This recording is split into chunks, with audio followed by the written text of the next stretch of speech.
These are the things the Bullfrog. These are the things that are a breakdown for the Bullfrogs. That just now they're stepping on their own toes, and they have INT on the board. That's not an INT, by the way. It's not an interception. It's a turnover. It's a fumble. And they've exploited that. They felt like they could get enough pressure. They've seen the Bullfrogs be blocked a couple of times, and they feel like they could get enough pressure, and that's exactly what they did. And they were able to get the pressure on the Bullfrogs. And now the Frogs lined up without a free safety over the top. My only assumption. And it's going to be a false start. The flag on the play. Sorry for that. No, you're good. Hey, you got the important call. Let the people know what's happening. You know what I'm saying? I was just trying to add that inside. Looks like man coverage. Would expect possibly a man blitz. Whenever you see that free safety drop over a receiver, I mean, pretty common sense there, I guess, as I say it. But, I mean, hey, you see Isaiah Hall drop.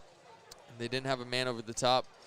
Most of the time you're expecting man coverage, as now they bunch up. Springtown does. Taking the snap here. It's Chesney, breaks free from the pressure, looks to the end zone. He looks deep into the corner and overthrows his receiver. A good scramble there by Chesney. Gets out of the pocket, unable to find his target deep in the right corner of the end zone. That's going to bring up second down and about 15 to go. Yeah, we're in a tough situation right now. Everybody that's tuning in on Facebook Live, sorry you guys. Apparently, the feed doesn't let us know when it goes down, and so we've been live on YouTube the whole time. But I guess apparently Facebook was down for us. But nonetheless, here they go. Chesney's trying to get out. They get wrapped up by a bunch of Bullfrogs, brought down for a huge loss.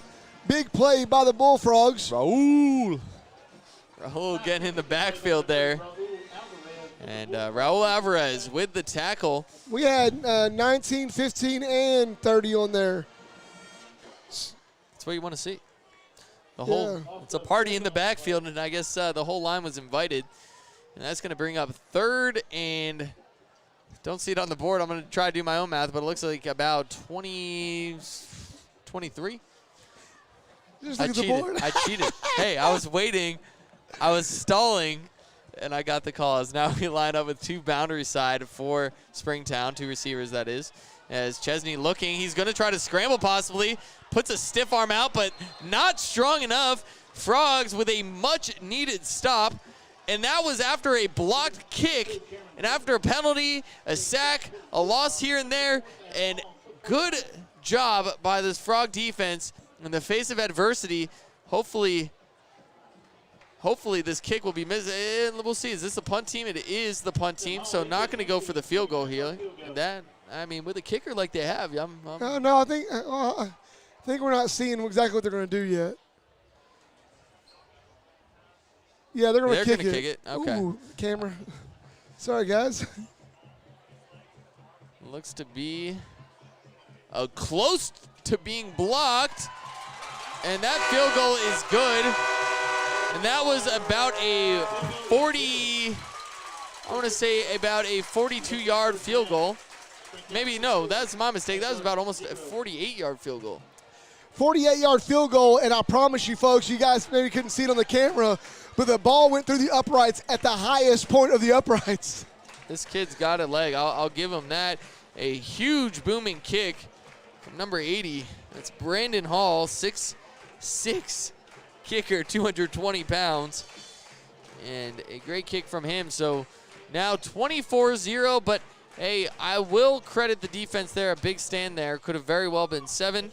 As now Frogs, one more opportunity maybe before half. 2:16 left on the clock. As here come the Frogs to return once again. And, you know, it was a bright first quarter for the Frogs. They were hanging in there. They looked pretty good. And unfortunately, the offense unable to move the ball, creating, you know, a little bit of an issue for the defense being in their own territory after a block kick there. And now Brandon Hall is a pooch kick from him. And Isaiah Hall is looking for some space as he's returning this one. And he's close to the 50 and brought down at the 48-yard line as a decent return. So interesting call there as Brandon Hall, the kicker from Springtown, has boomed the ball through the end zone and goes for a short kick there and gives the Frogs some pretty good field position here. Sometimes it makes you wonder a call, you know, and I don't like to question coaches, but just for me personally, I'm just trying to wonder what the call was. You guys have been kicking it through the end zone all night. You're up 24-0. Maybe you're trying to, you know, put it completely away. 24 still within reach, I guess, for these guys. They're not willing to put it off. So here we go, handoff to the right-hand side. Sophomore Damian Moore on the carry. It looks like he gets a loss of about a yard on that carry. But, you know, for the Porcupines to do that, you know, also think of this. Everybody has to understand this. When you're a high school coach, you hand film off. Yeah. Anything you can do to deter somebody from knowing what your film is a big deal. And, yeah, hey, you got to be a little deceptive out there as now the clock is still ticking. So 1:30 on the clock for the Frogs left here until halftime as two in the backfield along with Caleb Welch. And one receiver lined up to each side, and they fake it to one, and Cam Kimball with the ball. He's trying to fight through the hole, but the Springtown Porcupines all over that one. And that's going to be right back to the line of scrimmage. And 2nd down and 11 yards to go with the clock. Now, it was glitching all over. It went down to 1. Now it's at 1:19. So I think it looks like we do have a stoppage of play as a timeout is called. And a big third down and 11 here from the Bullfrogs' own 47-yard line. Yeah, and so for those of y'all that are just tuning in on Facebook Live, I know it was down. It showed us that it was up, and then all of a sudden I looked and we're down. So sorry about that, you guys. It's been live on YouTube the whole time, so you want to go back and watch that. You really kind of need to after the game to really get a full feel. The Bullfrogs have just had some minor miscues. I mean, tiny. This is a game of inches. Tiny miscues. A defense wasn't super tight starting out, but they fought back and forth. Porcupines did not score until the second quarter, but they've scored 24 unanswered points here in the second quarter. The Bullfrogs could really use a score here to start that climb back into this game. You know, and it'll be interesting to see what the Porcupines do here. It looks like they're almost in a prevent defense with those two safes over the top, and it looks like these corners not really pressing up too much, giving a little bit of cushion here as we do see the trips and Cam in motion out wide. He's got a linebacker on him. Wouldn't be surprised if we see a shot downfield to the right side. Keep an eye on that as Caleb fires it over underneath, and Pulte steps out of bounds. A gain of about 6, but, you know, that's third down. I know the time is an issue, but you got to pick up the first down to keep the possession alive, or at least if you're going to run the clock out or something. But that's going to bring up 4th down and 7, and the Frogs are looking to kick. Yeah, right there, I think that was just situational awareness of where the sticks were at. I think that's kind of just what ended up falling in there. So it looks like the Porcupines are going to try to return this one. A pretty good kick there as a muffed kick, but yeah, it looked like Craig Williams. Fair catch was called. Craig getting nice and personal there with the returner. And he did muff the kick as, you know, Craig did get out of the way. He was questionably close, but credit to him. Good coverage there as that's going to be 1st and 10 from. I wouldn't be surprised if you don't see that become a turnover later in the game. And we'll see what the Porcupines look to do here with only 1:07 left. As now they're rolling out to the right. Chesney looks. He's got a man and getting out of bounds at about the 37-yard line. So that's going to be a stoppage of the clock as Springtown still has 1:02 left here.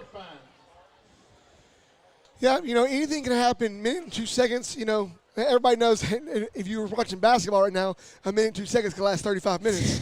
You know, so in football it didn't quite last 35 minutes, but this 1:02 worth of playtime left can result in anybody's game. And the Frogs looking like they're manning up here As Chesney looking for a man, he's taking a shot downfield, and he had a man. Somehow broke free, and basically a blown coverage there. The Frogs lucky to get away with that one.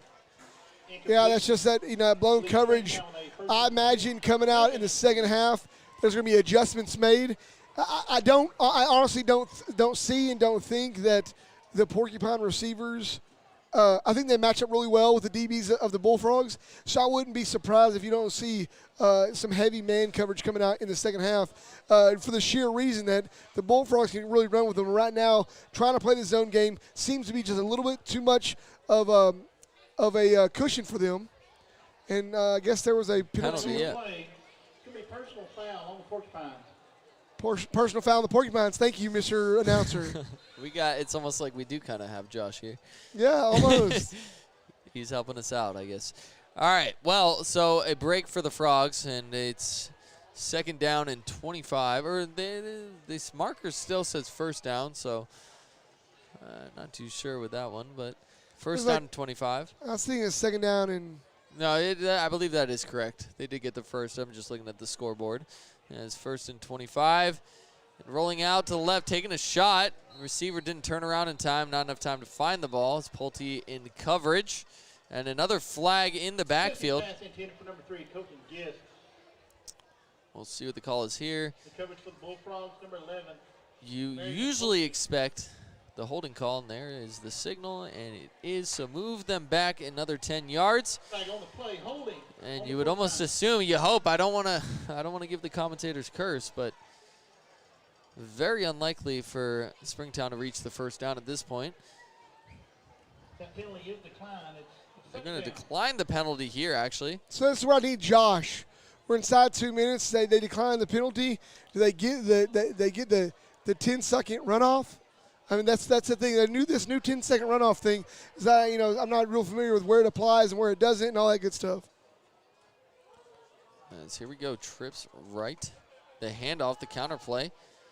And another flag is thrown. It's Dylan Davis carries the ball for the Porcupines. I'm hoping is against the Porcupines, and wouldn't be surprised if Coach Welch goes ahead and declines that one. If that is the case, it looks like it is holding call. The white hat is yeah, there it is. I was reading the side judge over there signaling to Coach Welch. On the Porcupines. That penalty is declined. It's going to be third and long for Springtown. So Coach Welch goes ahead and declines the penalty, as it already is third and 22. So hedging our bets here, hopefully getting the ball back, as now the clock starts running once again.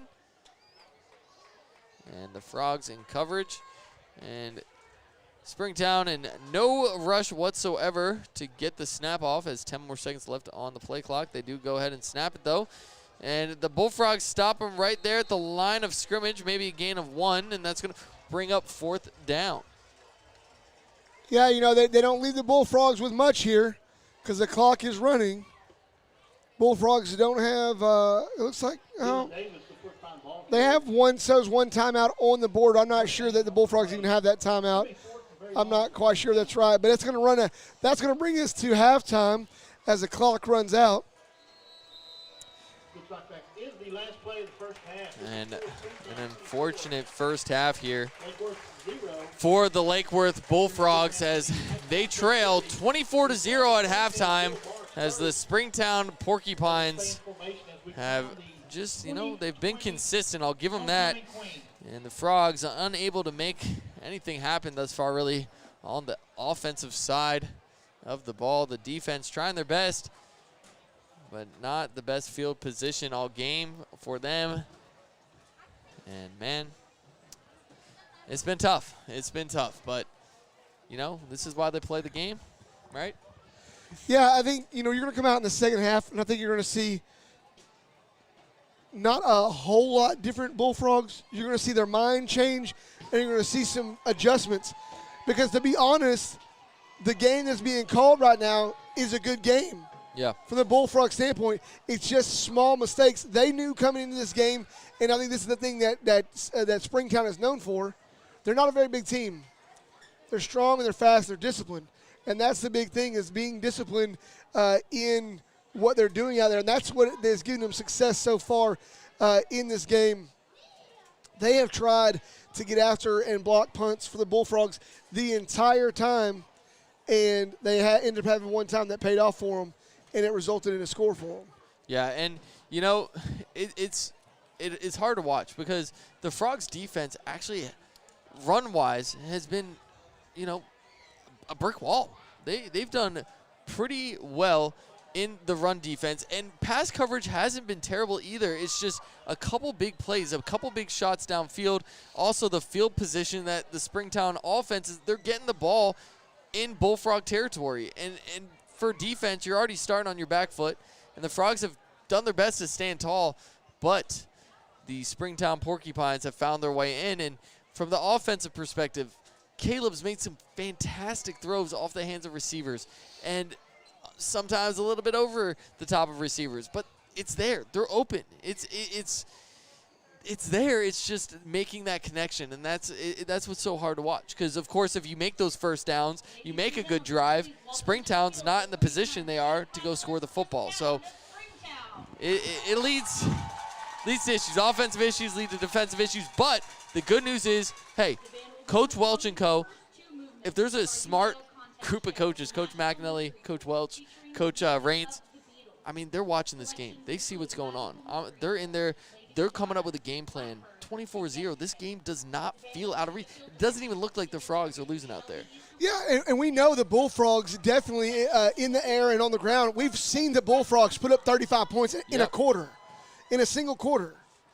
The thing the Bullfrogs have against them, where their backs against the wall a little bit, they have to fight to get them back off the wall, is the Porcupines have been a predominantly, I would say at this point, looking at tonight, a 70-30, maybe even close to a 60-40 run pass.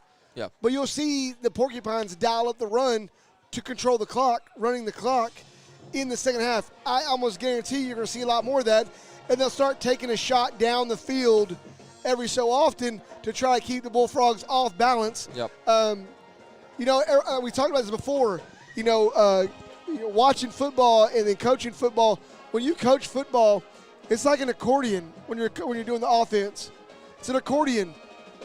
You're throwing the ball to spread them out, and then you do the run to bring them back in. Spread them out, bring them in. Spread them out, bring them in. You're doing those things, trying to play the right note to find that shot down the field. You know, unfortunately, the Bullfrogs, it seemed like in the secondary has been such a lockdown all season long. Play was a little bit softer in the first half. Expect to see that turned up in the second half, most definitely. Expect to see that turned up to a different level in the second half. Now, on the other hand, the defensive line, they had been a little bit weaker on the run game early on in the season. And tonight you see them, I mean, I think they've only allowed maybe 2 runs at the 5-yard mark. Yeah. I mean, maybe 2. That's a huge deal. If they continue to push forward and continue to get penetration and the secondary tightens up, I imagine you're going to see that Bullfrog defense we know that's been standing tall, that's held, that does not have a lot of points against them on the season. You're going to see those guys come out and answer the challenge. As well as on the offensive side, Mark Fulkerson hasn't gotten a lot of targets.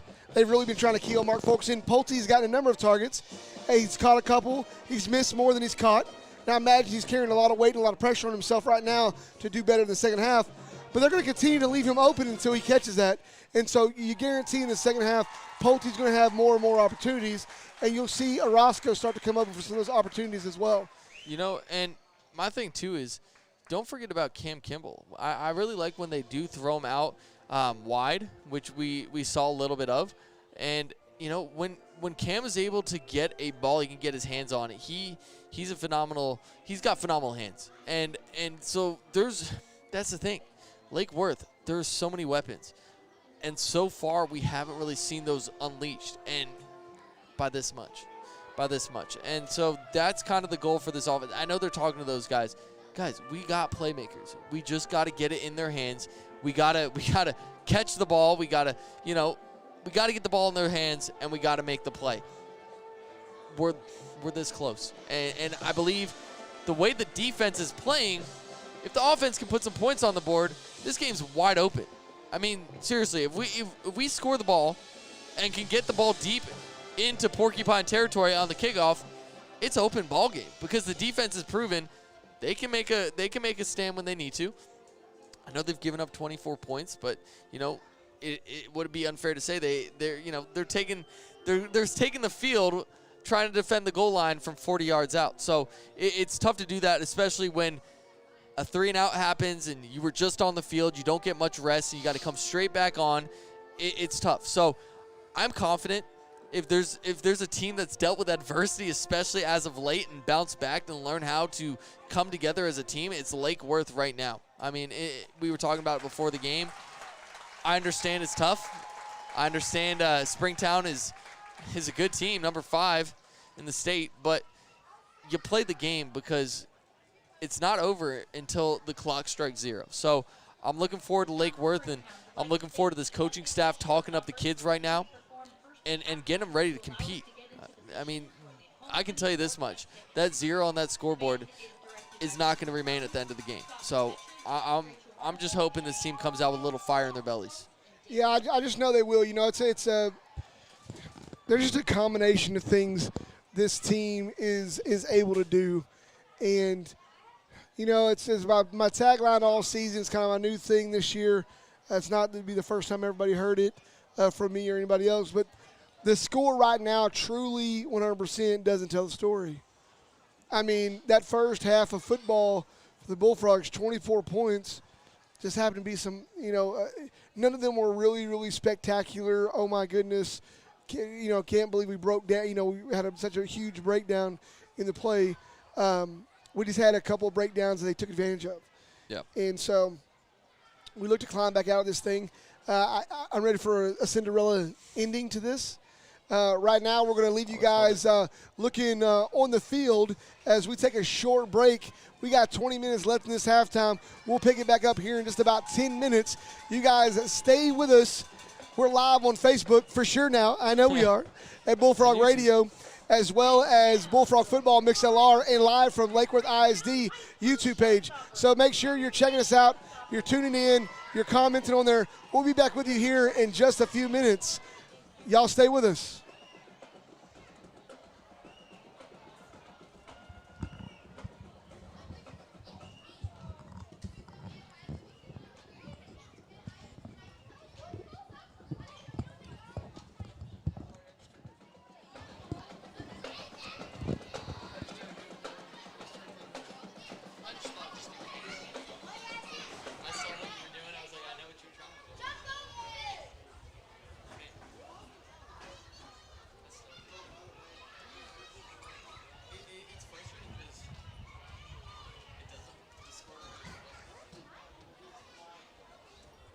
Showstoppers Social Officer BG Kate, President. Showstopper Dance Officer Rachel Stevens, Co-Captain, and Jordan Pageant, Captain. Showstoppers are wearing pink hat pins tonight in honor of Breast Cancer Awareness Month. Dancer of the Week is our manager, Adriana Myers, daughter of Daryl and Manny. Thank you, Adriana, for your hard work and dedication to the Showstoppers. The team could not function without you. Also, we would like to thank you for the Love and Mom mask the Showstoppers are wearing tonight. You are amazing. The Showstoppers.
tonight's spectacular halftime presentation. Before we begin the homecoming festivities, the Springtown High School Student Council, along with sponsor Ms. Danielle Benton, would like to extend a special welcome to all of our Springtown alumni. If you are a past Springtown High School graduate and a lifelong porcupine, please stand now and be recognized. Let's give them a round of applause.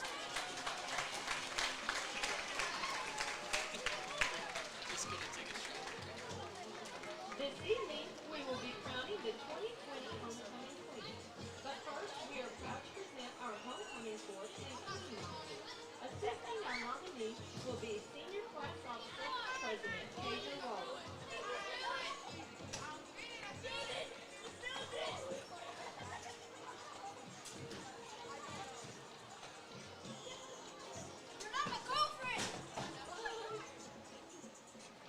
First, representing the freshman class.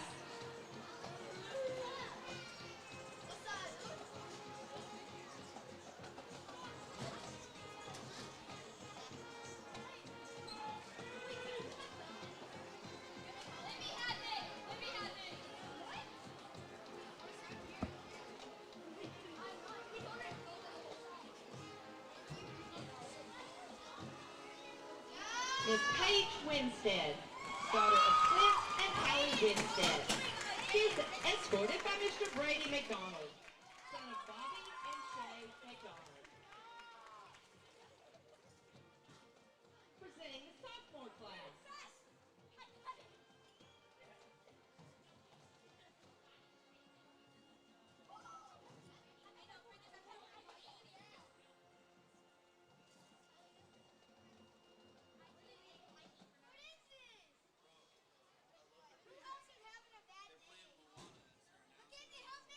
Miss Madison Meeks, daughter of Josh and Heather Meeks.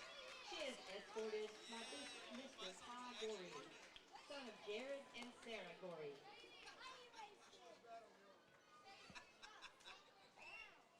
Representing the junior class. Oh, by the way, my dad said that if you guys ever need a cameraman again,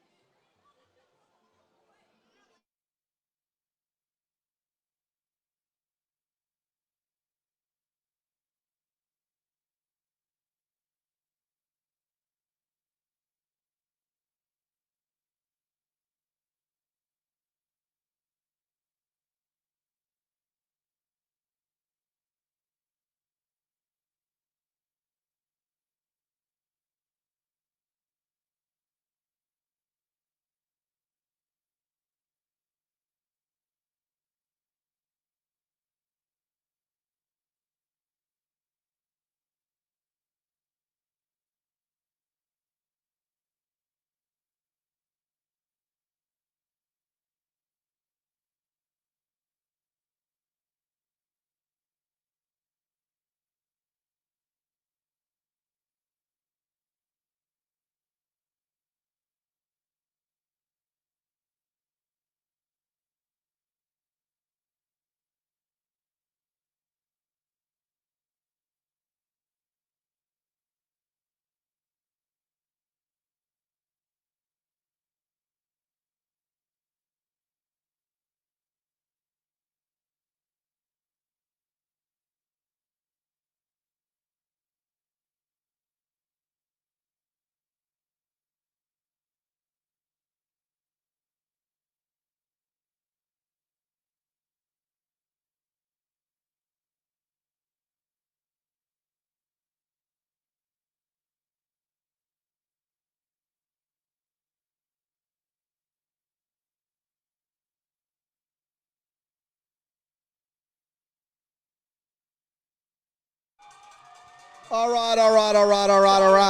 All right. There's enough about that.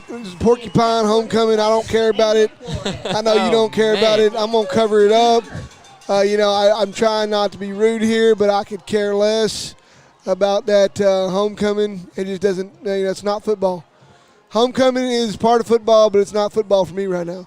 So I'm making myself a little bit bigger here so we get us in the middle here.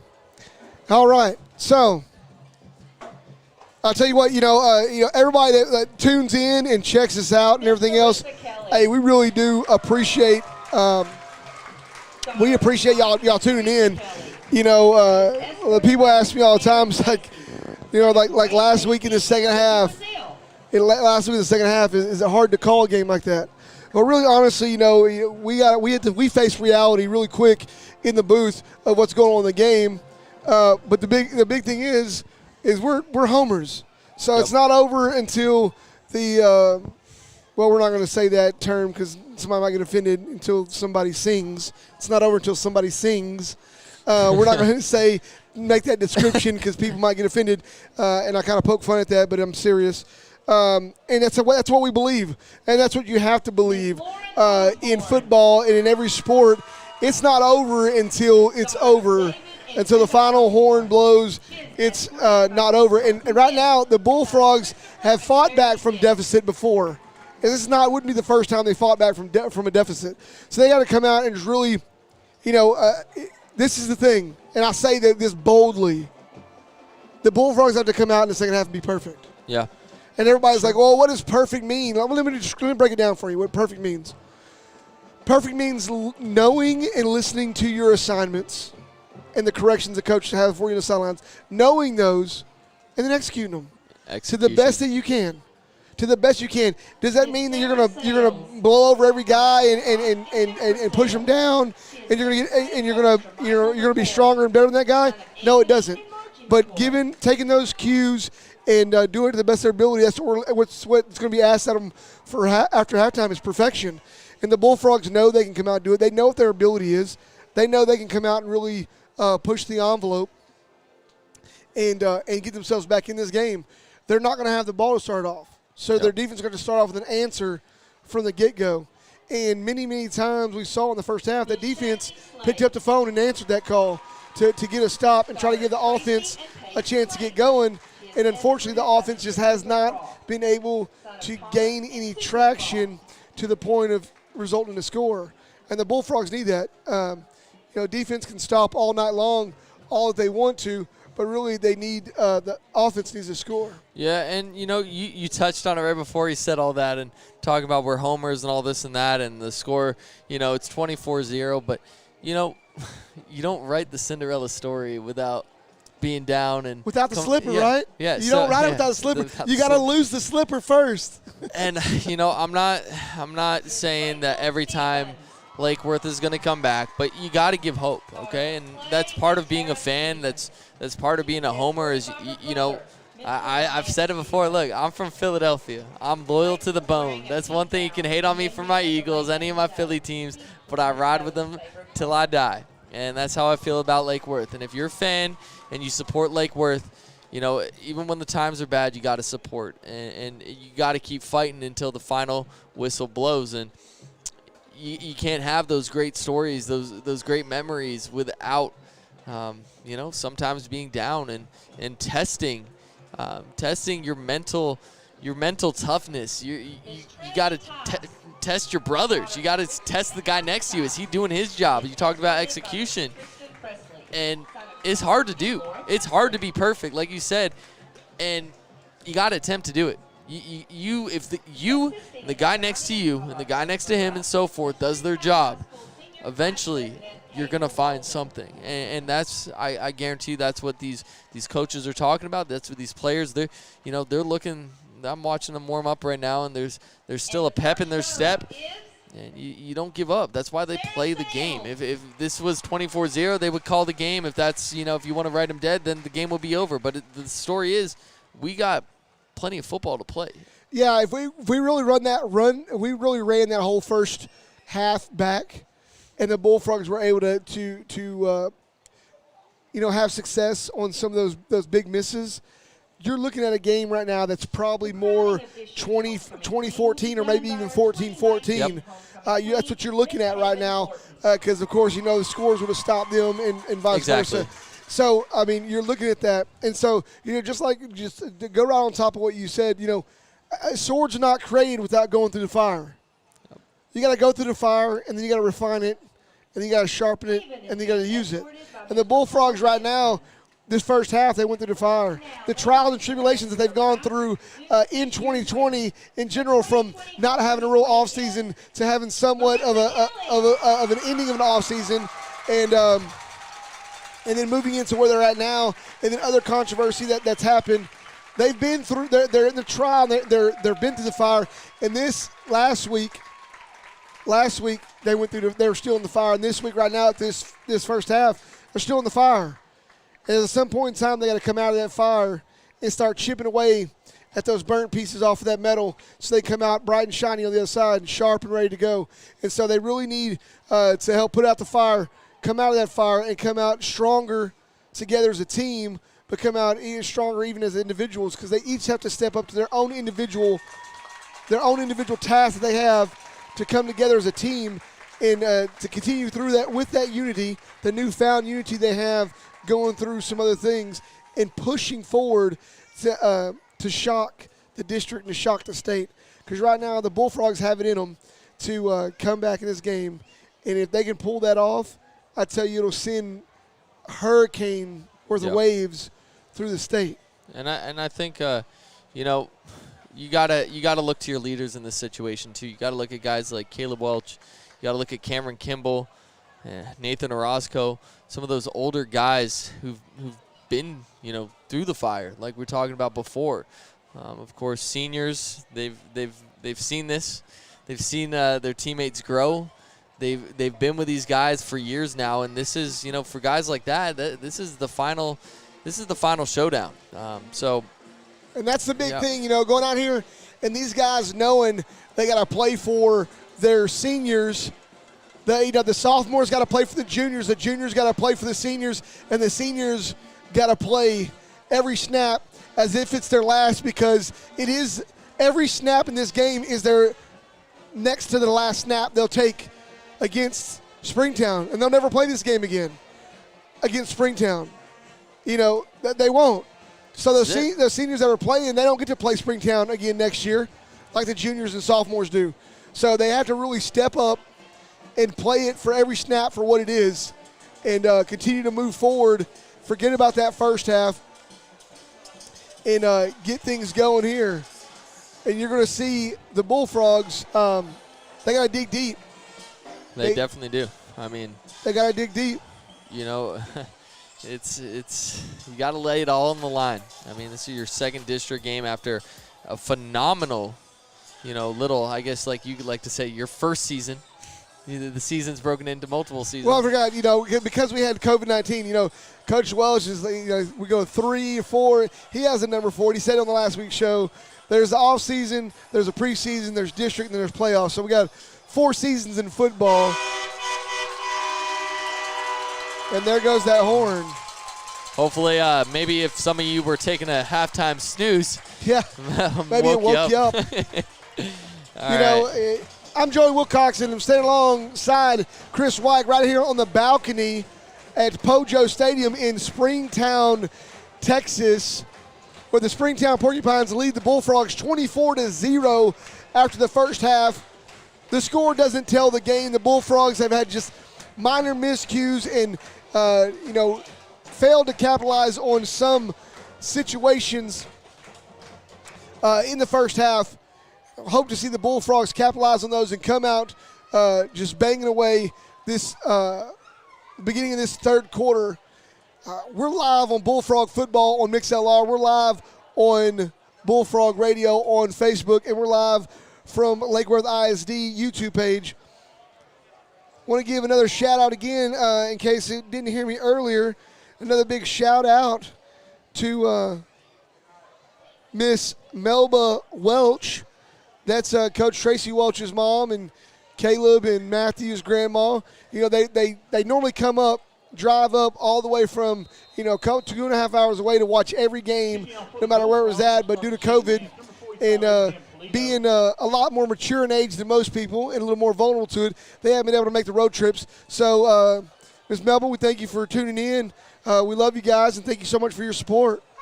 And now Polito lines up for the kick to begin this second half as Polito puts this one up, and it's a good kick and a fair catch, so they're going to bring this one out. But a great kick from Polito. I know this is his, first varsity season and doing a good job tonight. Credit to him as the Bullfrog defense looks to make a stand. Stand tall, right, Joey? They got to. I mean, this has got to happen right now. I mean, I already know it. I call this. I'm calling my Tony Romo special. I'm throwing my Tony Romo card this game for announcing. I'm calling that right now. I'm one for 3, so I'm a little behind you. But I'm calling right now that they're going to try to run the ball more than pass the ball. All right, here we go. Well, let's see how it turns out as a man is in motion from the slot, and they hand it off to the backside. And a great job by the Frog D-line sniffing that one out. So a loss on the play of 2. And quick shout-out, I don't know if you heard me earlier, but shout-out to Victor Vance. Always appreciate you, man, and appreciate you showing up on Friday night and supporting the Bullfrogs as the Frogs look to make a stand here. Now 2nd down and 12. And that last tackle was made by the senior Antonio Valdez along with a couple other troops of the Army of the Bullfrogs. We'll bring up 2nd down, and it looks like 12 from the 22-yard line. And this is going to be the test, and so far so good for the Frogs. Maybe they will be forced to pass because the run defense has been really solid as they play action and a screen out, and defense is there. Craig Williams making the play, pushing the receiver out of bounds, and a gain of about, that's a pretty good spot there, gain about 4.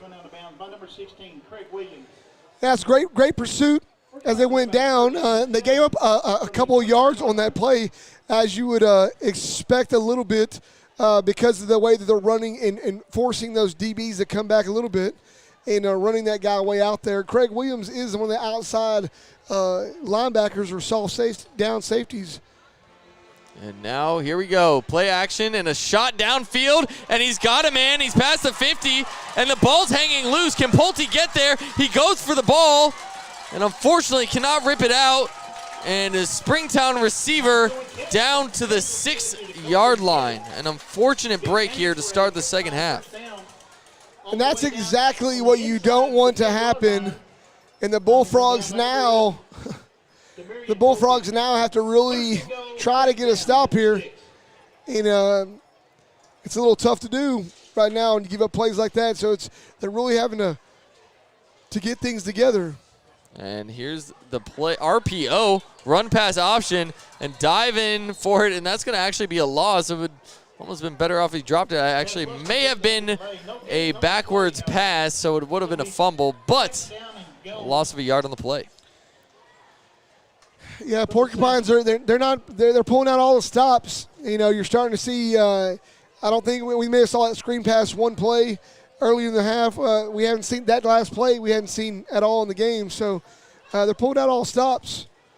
Yep. Nice little run pass option, but a loss of a yard on the play. 2 receivers out to the field side this time, and a little play action and good coverage there. No flag on the play. Defense all over him there. I believe that was Craig Williams on the coverage. And that's going to bring up 3rd down at about 8 yards. This will be huge for the Bullfrogs if they can keep the Porcupines from scoring here. Keep them from scoring a touchdown here and limit them to a field goal. I hate to give anybody any points. Field goal is not guaranteed. But, we'll have to see, especially kicking in the wind going about 3 to 4 miles an hour. But right now, Bullfrogs got to stand it tall right here. And trips to the right. Chesney looks out, throws it across. He's got a deep route to the end zone, but over his head. Chesney trying to make a dot into the back of the end zone, and it goes incomplete, bringing up 4th down, and here comes the kicking team. It's a great job by Craig Williams. It looks like they were choosing to pick on him the last 2 plays, thinking they may have a vulnerability there. On the Bullfrogs, they try to pick at Craig Williams on both of those plays out of the backfield. Actually, it's 3 plays. The screen played right, then they threw down the field on Pulte, and then went screen play left on Craig Williams, and then that play they went out of the backfield on Craig Williams again. So it look like I'm seeing a trend here. And the kick is up and through the uprights. As number 80, Brandon Hall, remains perfect on the night. The 6'6" kicker. I believe I got some insider information at halftime from One of my fellow coaches, Zach Collier, telling me the kicker, Brandon Hall, commit to SMU, the senior, the 6'6", 220-pound kicker. Yes, you heard that right. With quite a foot. He's 6'6", 220, but from up here, I think they may have made that weigh-in back in the summertime. He looks more like 230, 240. He's a pretty solid kid. I mean, 6'6", 220, 230 still is like, it's like being 5'10", 180. That's like two of me.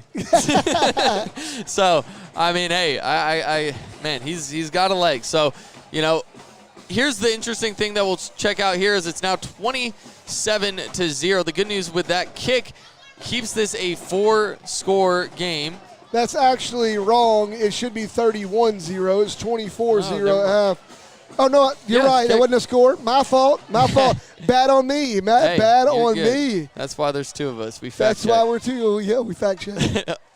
As another pooch kick, what I was going to bring up the point there is I would be surprised if they pooch kick again because considering last time they pooch kicked, the Frogs got more yards, and that's exactly what we see here. Instead of starting at the 25, give them an extra 5 and start them at the 30. Yeah, here we go. And I know everybody's like, oh, get off the screen. Sorry, I was trying to correct the score. My bad. Hey, we're not.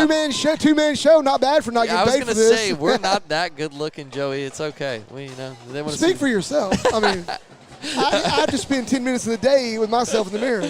All right, twins formation for the Frogs. Caleb back as the offense looking to get something started, and, man, a collapse in the backfield. The pressure from the 4-man front from Springtown gets into the backfield. That's going to be a loss of about 8 yards. That's going to bring second down and 18 to go. You know, sometimes these losses in the back, you know, they're super tough. They're super tough because it just keeps putting you backwards and further back. Now Caleb checking up to the line as he's looking over and trying to make the call here, calling the audible. And still up on the line, 9 seconds on the play clock, hurrying back. And waiting the snap, and there it is. And the handoff to Damian Moore, trying to find some space. He does got some room. Going to get back to the original marker and get out of bounds for a gain of about 10 or 11. So a solid run from the sophomore, Damian Moore. Yeah, it's going to give him 3 yards past the markered line of scrimmage. So it should be a 3rd and 7, it looks like. And that's definitely doable for the Frogs. That was a great run from Damian Moore and a much-needed run from the young running back. Hasn't been able to really break free tonight, and I'm sure that's got to feel good for him, just finding some space, open field, showing that speed. And is now 2 lined out to the right with Mark Fulkerson getting quite a bit of cushion here as Caleb rolls out and looking for the pass. It looked like he was tripped up, but they're not going to call it as Demarion Pulte unable to catch that one, and that's going to bring up 4th down and 7 to go. Yeah, that's a tough call, and I really wish Josh was here because. Yeah, sure. Yeah, that's exactly what I expected him to call. Holding on Lakeworth and not pass interference on Porcupines. That's exactly what I saw. You know, don't get me wrong. I get it. I know where the paycheck comes from. So, you know, I saw specifically the ball's in the air, regardless if it can't be deemed uncatchable before the ball gets there. And Pulte was hit, and the ball went, you know, probably still high and not catchable. But if the contact's made as the ball is traveling there, regardless if it's over his head or not, it becomes a penalty. As the ball bounces, and a favorable roll, it hits the Porcupine player. And let's see what the call is on the field. The referee is marking Bullfrog ball. So a big break for the Frogs. And you said it before, 3 muff kicks. This time was not necessarily a muff in essence of trying to catch the ball. For some reason, the Porcupine return man just waiting in front of the ball. Well, what happened was the ball there bounced. It took a bounce right up against his leg. And I zoomed in real tight on Craig Williams. Craig Williams is known for making big plays. And that right there, I think, put him back in the big play category. It advanced the ball quite a bit for the Bullfrogs. I don't know why the returner did not get away from the ball. Yeah, that is definitely rare, as now Caleb Welch with the play action, the double play action, but that's sniffed out by Springtown and a big-time sack. You know, hey, we got that turnover we wanted.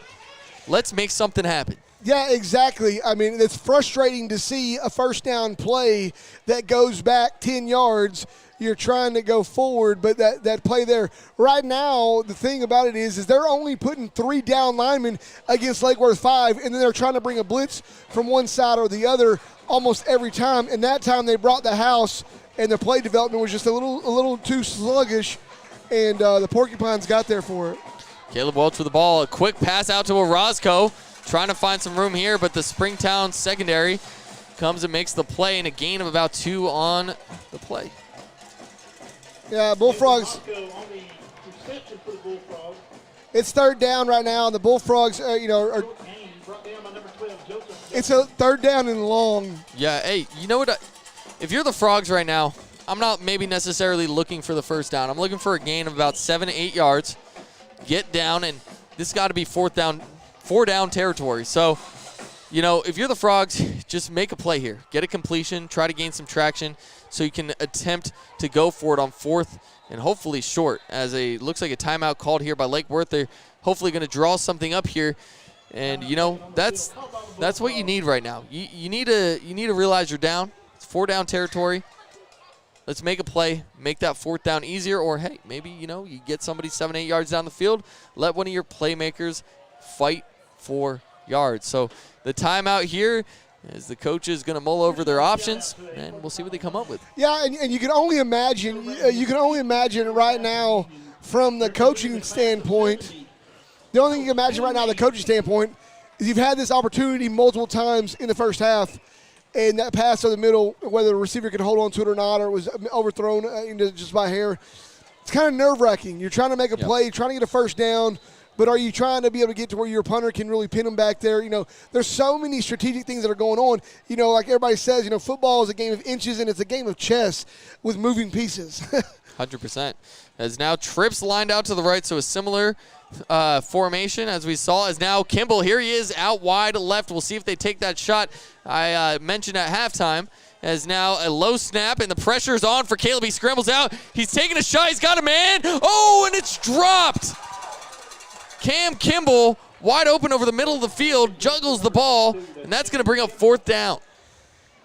And that surely would have been a first down for the Bullfrogs, as he would have caught that ball about 3 yards shy of the first down, but would have had room to get forward. It was there. The pressure in the pocket. The pressure is unbelievable right now on the inside. And the part of that is because they're smaller than we are, and they're a little bit faster.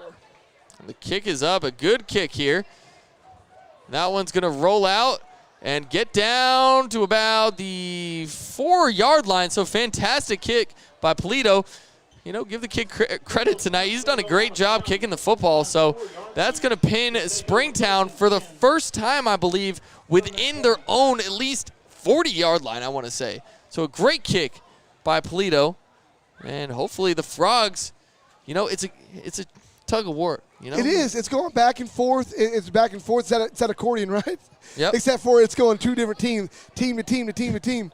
It's a great job. Bullfrogs, first time they've had the Porcupines pinned this deep in the game to start off a series. Let's see if the Bullfrogs can do something with it. And here we go. So we see the Frog defense done pretty well against the run game, as Trips, it looks like it's going to get there, yep. And the handoff is made, and finding some room. It's going to be a first down, a gain of about 11 yards. And I think I see a flag in the backfield. We're at quite a distance here tonight. And that is going to push them back, so that is a holding call, I'm going to assume. And that's going to be a half the distance to the goal. Love to see it. Yep. That's it. And so, you know, the thing that you're seeing right now is it's almost, 85 to 90%. They're going to try to get the ball out. That's the whole point, is to get yourself a little cushion so you don't get a safety. They're spreading out like they're going to pass, but I imagine you'll see the quarterback actually run the ball here. All right, here we go. Trips out left. One of the backfield for the Porcupines, and They hand it off, almost getting the safety there. That's a tough break there, and still a solid gain from the Porcupines, a gain of about 6 yards on the play. Picks up 7 or 8 yards. And now that's second down and about 5 to go. Yeah, Bullfrogs they almost had him back there, and it's one of those big things. Almost is great in horseshoes and hand grenades, and so right now that resulted in 8 yards. But I like that. Only 5 yards to go. And the handoff once again. No, it's an RPO. And a completed pass across the middle of the field on Mr. Whitehead. So it's first flag against the defense, then personal foul against the, or first foul was against the offense, now against the defense, personal foul. They're going to give him the first down. So it was a warning on, sideline warning for Springtown, and then it was personal foul on the Bullfrogs. Look at you. Should I call you Joey or Josh? Yeah, well, it's close. It's close.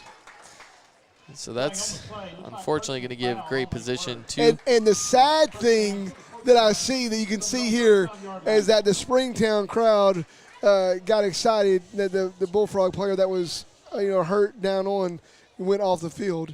It wasn't a clap like yay, like I'm glad he's better. It was a little a little crazy. So we're on the home side, so we got to watch ourselves.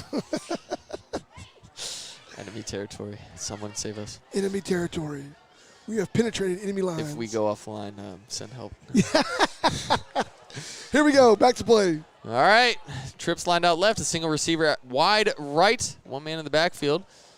And here comes the pass from Chesney. Steps back in the pocket, looking for some room. He's running the football. And, man, the missed tackle in the backfield. He's got some room to run past midfield. Goes out at about the 39-yard line. And, man. And that is exactly what it looks like when you're pouring molasses on toast. I mean, it's a big kid. You can't expect him to have wheels. I mean, what do you say, he's 6'4", 230, 240? He is 6'4", 240, yep. 6'4", 240. That is a lot of kid. He wasn't getting out of there, but, hey, man, he ran enough to get outside the Bullfrogs and got a huge run. I mean, there's nothing else that you can say about it. I mean, you send everybody deep. You let the coverage get deep, and, if the pressure doesn't get there, that was great protection from the O-line. It was almost like Moses opening up the Red Sea, and he just ran straight through the middle, and, man, off to the races he went. So. And another flag on the Bullfrogs. Oh, imagine that. Did you see the call? The personal foul? Or?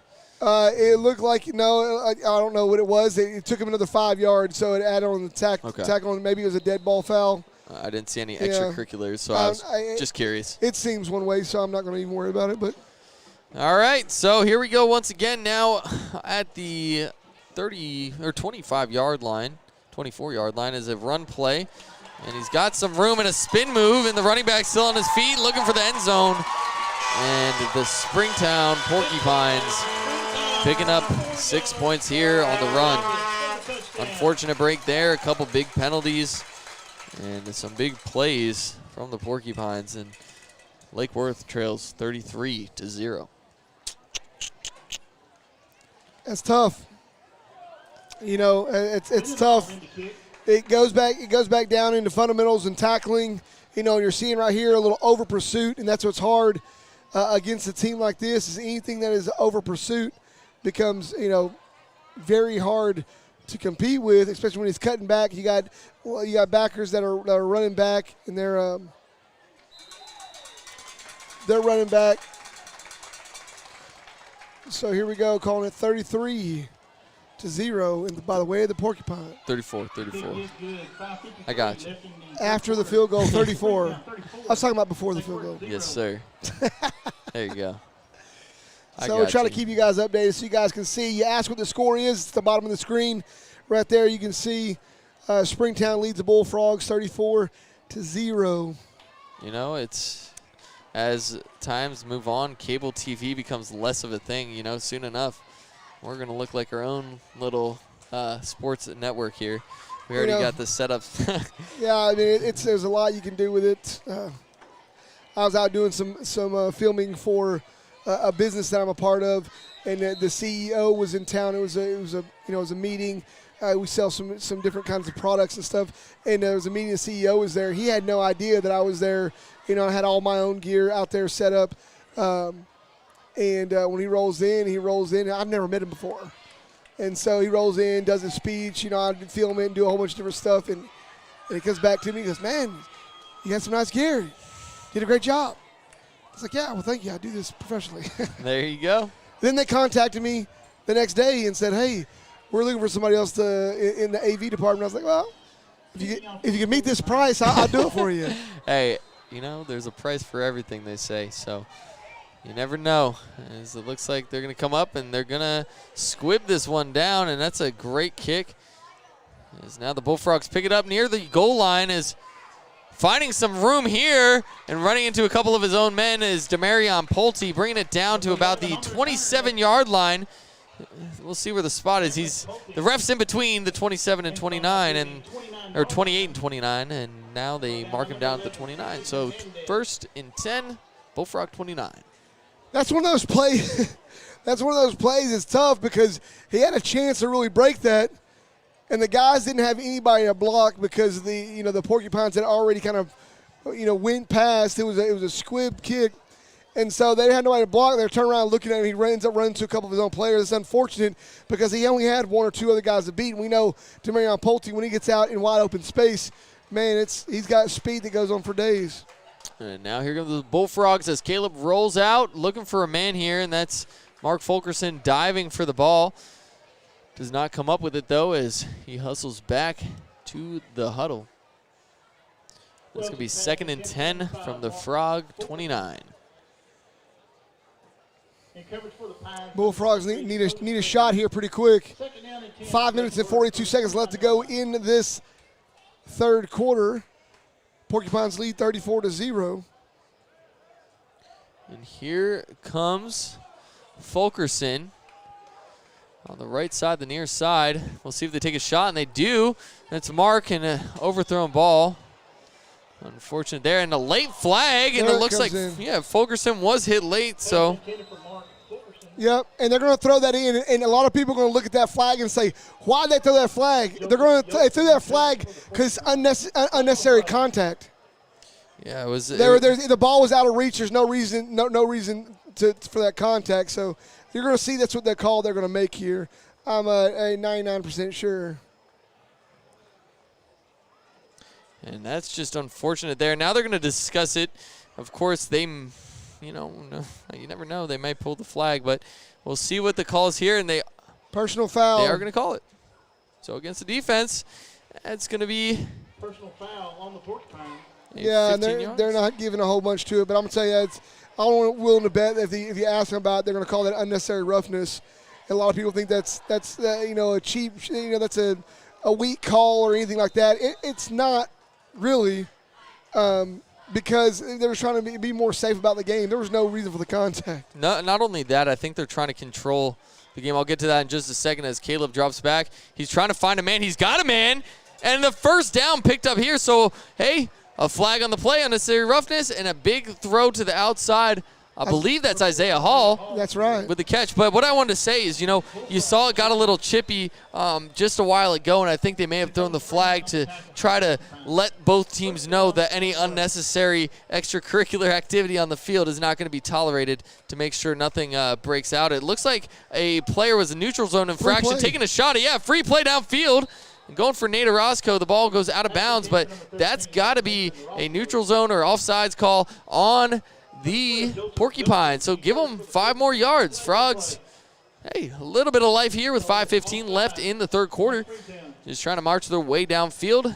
And that's exactly what the Bullfrogs had to do. They have to start capitalizing this. And I know every team knows this, but whenever you start to get ahead, if you start to get sloppy in your play, you'll let somebody end up crawling back in to the game.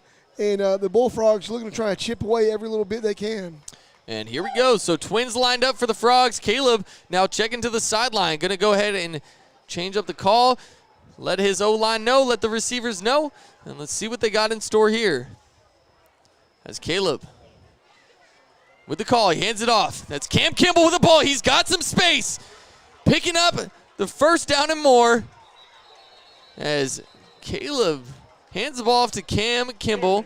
And a solid run, so holes are opening up now for the Frogs as they're marching down near the red zone now. That's a little bit of life I see, Joey. A little bit of life that you see there. I think Cam Kimball could see that he doesn't have much space to get in there. He avoided that one guy from slowing him down, and when he did, it opened up the rest of the hole as the offensive line did a great job there on that blocking scheme.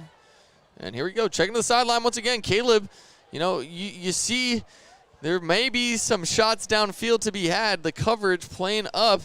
As now Caleb looking out, rolling. The pressure's there. He's got some space. He's going to run the ball. He's got the first down and possibly more. Sticks the ball out. Great decision by Caleb Welch. Somehow splitting the D, finding the first. Woo-wee.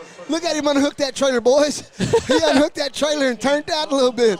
I like to see that, I kid and joke around about Caleb and his speed or what he has. The kid has worked tons on his agility and tons on his speed, and that showed it right there. You're out there outrunning an outside linebacker. I mean, you're doing a great job being aware of the play. That's the thing is, play awareness is a big deal.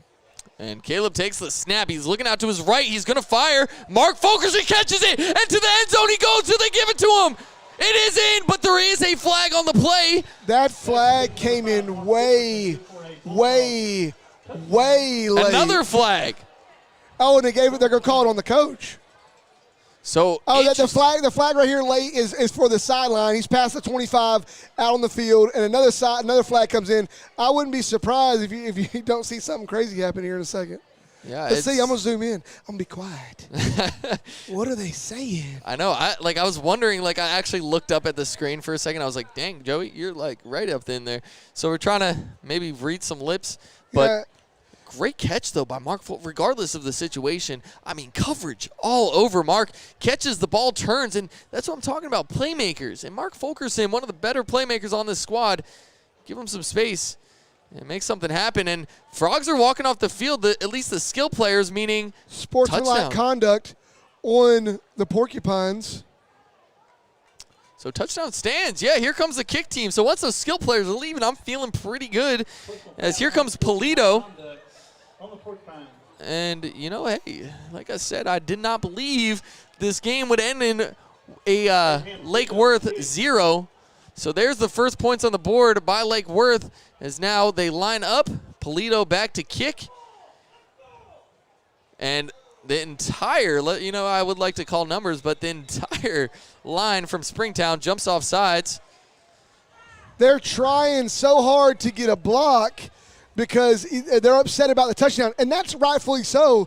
Whenever your defense gives up a touchdown, you get upset, and you're ready to not let them get any other points, and I get that. Try not to let them get any other points. The Bullfrogs do the double clutch. That's one right there that the Porcupines wish they had back, but, I mean, they're not hurting right now as they're up 34-6. And the kick is 34-7. And I'm seeing random flags. There's not even a flag in the play. I'm just used to it. But no, the kick is up. The kick is good. Lake Worth, 7 points on the board. 4:23 left to play. 34 for the Porcupines. So quite a ways to go for Lake Worth at the moment. But if there is a sign of hope, it was that last drive. Absolutely phenomenal drive. We even saw Caleb Welch put on the afterburners and then takes a nice little throw down to Mark Fulkerson with a defender all over his back, but turns around and dives actually into the end zone. Yeah, great play by the Bullfrogs there. And that drive there, that hinged on a penalty. Exactly. When the Porcupines, they're up by 30. They're up 34-0, and if you start playing sloppy or you start playing loose, it could bite you in the tail. Like I said, we've seen the Bullfrogs score 35 points in a quarter. Tonight, the Bullfrogs are going to need to get the ball back, need to get a quick 3-and-out stop, and try to get another score on the board before we get into the fourth. And so I'll be curious of what's going to happen here. Oh, that last penalty, because it was on a scoring possession, the penalty got assessed on the kickoff. So the Bullfrogs will actually be kicking from the Porcupine 45-yard line. So I'm interested to see what's going to go on here. You smell that? I smell it.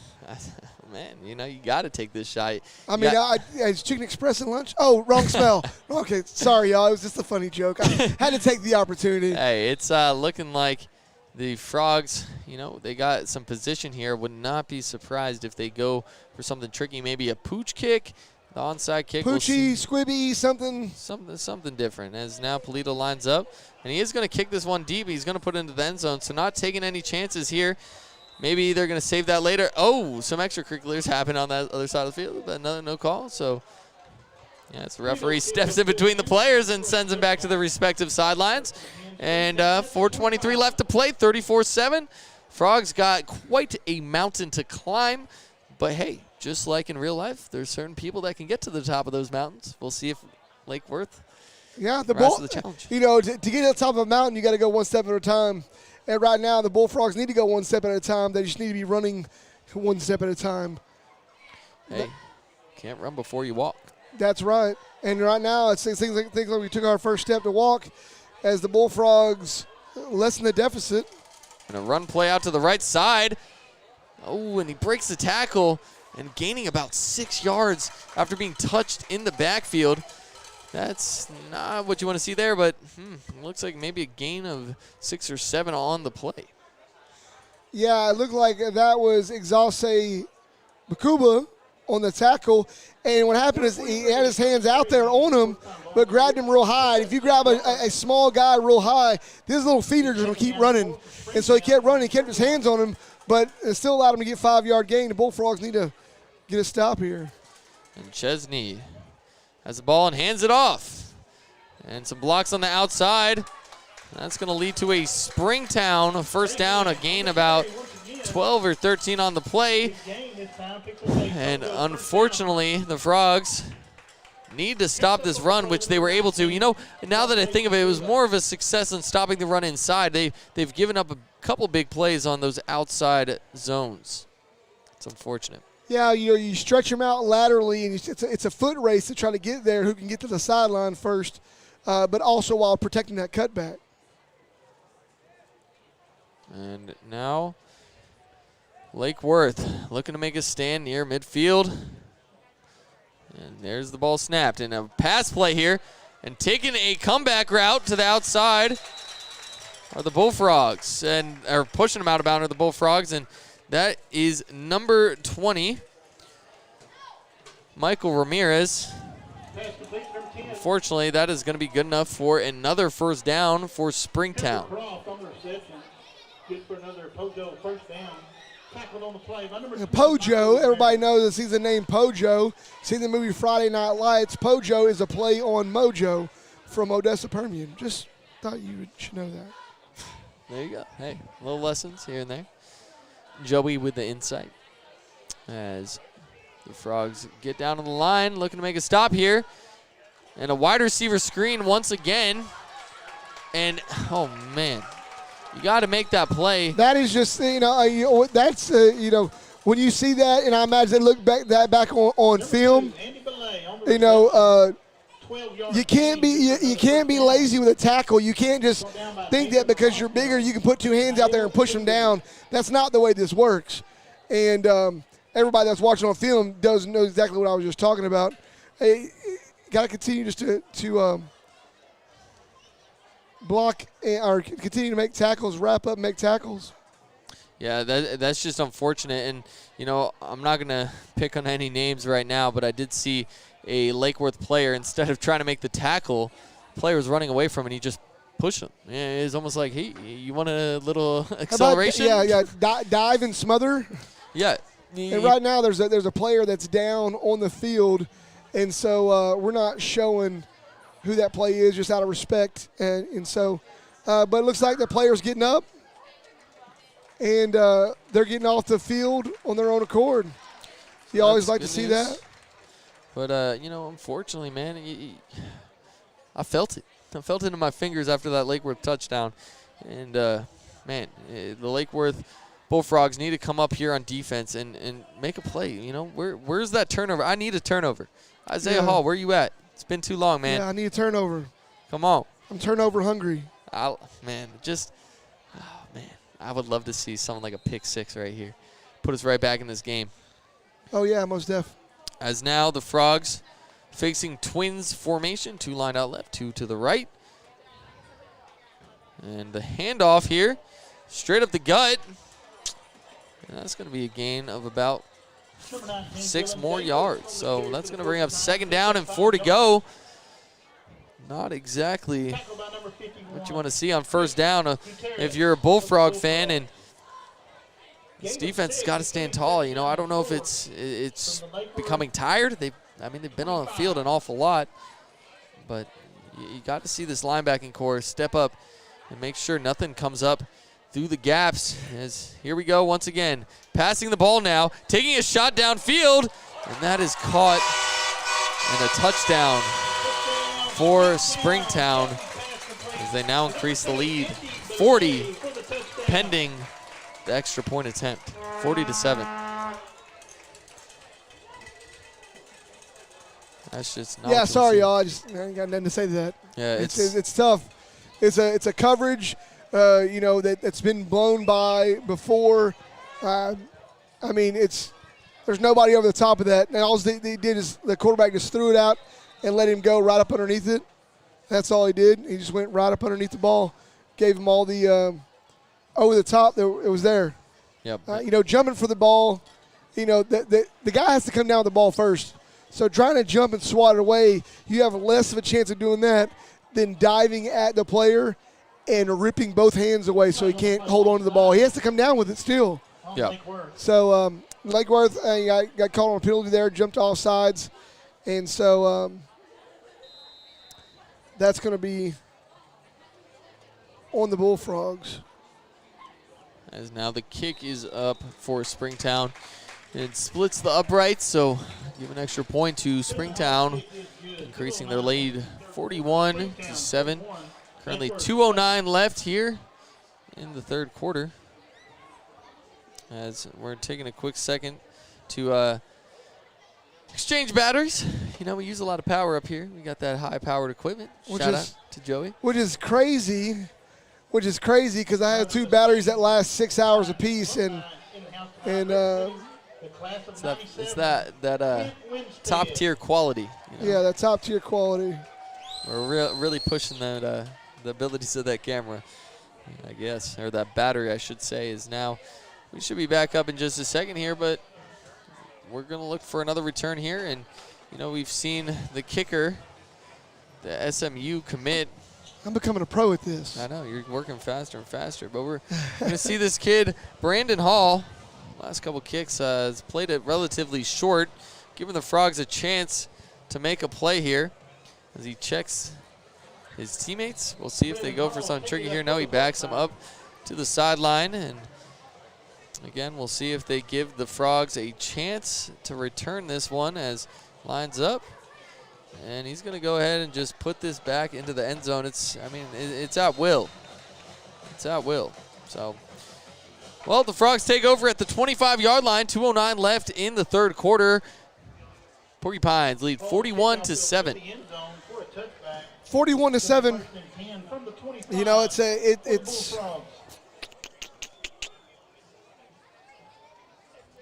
It's tough. The Bullfrogs. The Porcupines are the number 5 team in 4A in the state of Texas right now, and I don't think they're number 5 because they're the biggest team or the best team. But what you can see tonight, if you look at just the penalties alone, it's really lopsided. As here comes the Frogs. Mark Fulkerson receives the pass. A big hit on him, but he gets right on up. That kid is quite the tenacious little guy. I don't even want to call him little because he plays big. As he just had a touchdown on the last drive. Picks up about 5-6 yards on the play. And now we're going to reset here with Twins formation. As Caleb checking to the sideline, we got Nate Orozco and Pulte on the left. And on the right side, I believe Isaiah Hall out wide with Mark Fulkerson. Can't see the numbers, so no confirmation on that. But as Damian Moore out into the flat. He's got some space. Picks up the first down and out of bounds at around the 40-yard line. And so, hey, at least give him the first. At least the offense making some strides here as Damian Moore sent out in motion and, hey, picking up. That was good. I mean, honestly, the way this Springtown defense has been playing, I thought they would have picked up on that. But it was perfect, the throw and catch. And now we go. So really liking this twin formation. Similar look here. We'll see if they go back to him. And they fired again to Mark Fulkerson, and he's going to pick up 5. So, hey, a little bit of rhythm here for Caleb. Just get it out. That was there. I'm not going to call it until I see the next play. I'm not going to call it, but I saw something there from an offensive mind stand. Okay. Looking at what was going on the field, I think there's some detail, some things being looked at right now with these calls. Okay, and here we go again. Damian Moore goes onto the flat. And this time to Demarion Pulte, and he's picking up the first down and fighting for some more yards. So a nice little gain of 8 on the play. And so move those chains. 47 seconds left in the third. Yep. And so I see it. There's a couple of little, offensive changes here. It's another first down. And now, once again, so really liking this look right now are the Bullfrogs. Caleb now checking the line, stepping up, making the call. Yeah, the Porcupines running a 3 deep defense. Now the handoff to Damian Moore. Almost had a hole, and he gets thrown down. It's a gain of 2 on the play, and this may as well take us to the end of the third quarter with 5 seconds left on the clock. And that's going to be 2nd and 8 coming into the fourth quarter. Yeah, the Bullfrogs are really they're really fighting hard here. They're trying to chip away at something. They have a whole nother quarter to go, and they're at their limit. And when I say they're at their limit, the most that we've seen the Bullfrogs do in a quarter is 35 points in a season. If the Bullfrogs can pull off 35 points, holding the Porcupines to 0, they could win this game by 1. You got to believe. Look, I got a smile on my face because if there's people that are watching that know me, they know that my phrase is trust the process. And do you need to start calling you Jason Garrett? Yeah, is that what it is? No. Trust the process. The Sixers came up with that 8 years ago. Yeah, I know, but in football, Jason Garrett. No, I will never say it's a Cowboy thing. But my funny thing is I've been trusting. Here's the funny thing. So this is my point. I've been trusting the process for like 8 or 9 years. That means that I'm going to trust the Bullfrogs down 41-7 going into the fourth quarter. I'm going to trust that process and see what can happen. As Caleb once again with the twin set, looking deep. He's got a man. That's Cam Kimball, and he drops the ball. He had it in his hands, but he gets hit.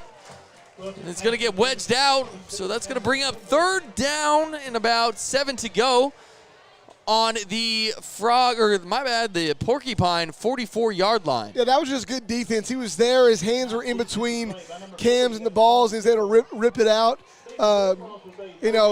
It's a tough play. I mean, he had an opportunity to get it. It was just got ripped out from him. Yeah, it's that seam route can be deadly. It's again twins formation and Cam Kimball rolling out in the flat. They're going to give it to him in space, and he gets wrapped up trying to break free. That's going to bring up 4th down, and they're going to give him a yard, they're going to loss of 1 yard. So it's going to be 4th down and 9. 4th down and 9 for the Bullfrogs. Yeah, so the Bullfrogs, 4th down and 9, surely at this point it's 4th down territory. We'll see what's going to happen here. As now trips lined out right. 1 receiver to the left, and that is Demarion Pulte. Caleb rolling to the trip side, taking a shot to the sideline. I believe it's caught by Isaiah Hall. Waiting for the signal. It is a catch. Right at the sticks. So move those sticks. A big-time throw, big-time catch. The connection between Caleb Welch, Isaiah Hall. And it was almost, I don't know if you saw that, it was like a whole substitution there. It was a whole substitution there. The whole team. And that right there is about being aware of where the sticks are at. That was right on the sticks. You couldn't have got any closer to the sticks than what Isaiah Hall did there. Great awareness on that play. Now that twin set, the sure favorite of the second half for the Frogs, taking a shot to Demarion Pulte. He catches the ball, and he has it. And about 4 Porcupine players there on the tackle, but that's going to go down to the 18-yard line. So move those chains. Frogs are in the red zone. Yeah, Bullfrogs really pushing here. You know, and the clock rolls here, so the Bullfrogs hurry up to the line to try to get a quick look. And bunched up here, so still twins. They still got 2 receivers left, 2 receivers right. Pinched up as Caleb calling the play on the line. Here comes the snap. Caleb drops back. He's looking. He's got a man. It's Nathan. I believe that's Nathan Orozco. Comes down with the ball and Bullfrog touchdown. There we go. Bullfrogs with a touchdown really quick. You know, I think it's great throw and catch by Caleb and Nathan Orozco. The Bullfrogs saw vulnerability. They brought their wide receivers out and forced the defense to line up and either give them a look that they were going to be over the top of them or they're going to play on the outside, and they played over the top, man coverage. So what it did is it gave Nathan Orozco room to the sideline, and Caleb could just throw it in front of him. That's exactly what happened. Great throw and catch. Yeah, that was, great job by Orozco. It was a little bit low, but he won to get in that end zone. You saw him, he's tiptoeing the line and reached down, got it as the kick from Polito is up and through the upright. So 14-41, 10:35 left in the fourth. A long ways to go still for the Frogs. But hey, it's one chip at a time, right? What I believe, so it's been, I think it's 17-14 in the second half, if I'm not mistaken. I believe 17-14 in the second half, so it's been a close game. It's just that first half detrimental.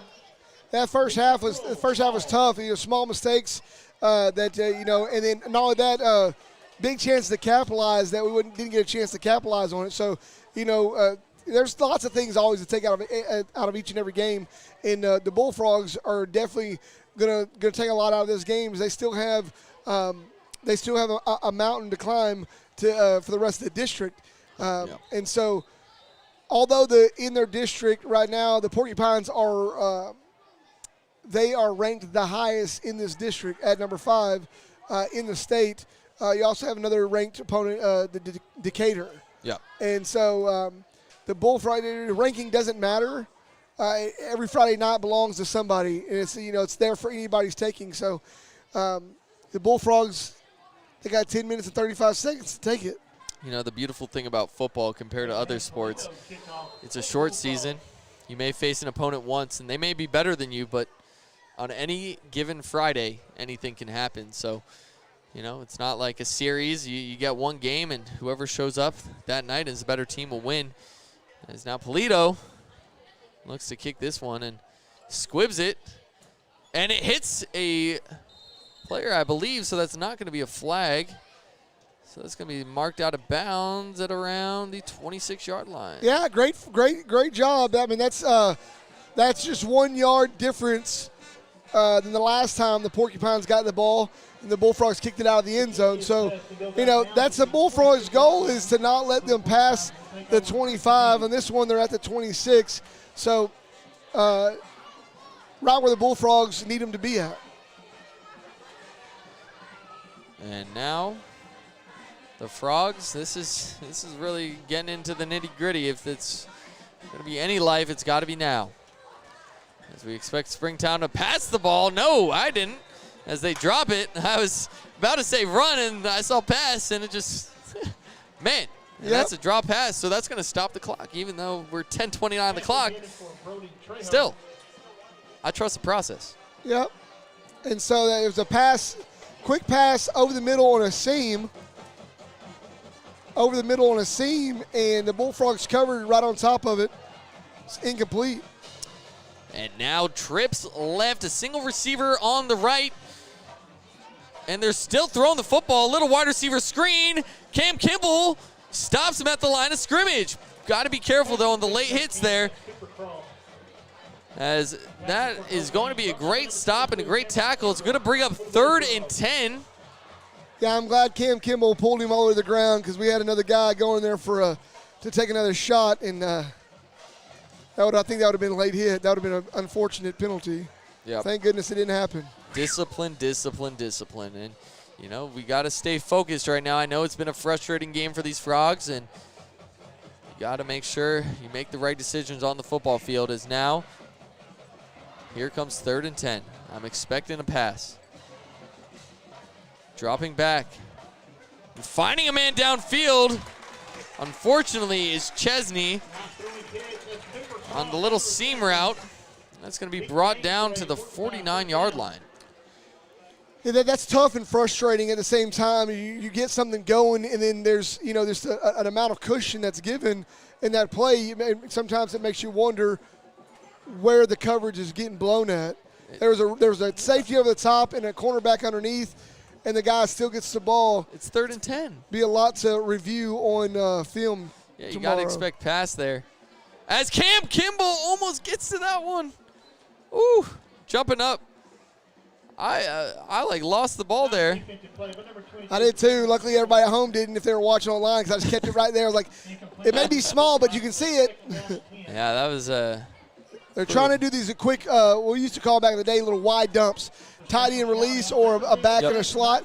Just release, look like run, and then throw over the top. Fake dive, throw over the top. And now trips right. No one out left for Springtown. Snap, and it's a little option. Quarterback keeper, Chesney with the ball. He's got some space, and he's already picked up the 1st down, and going to be marked down at the 27-yard line.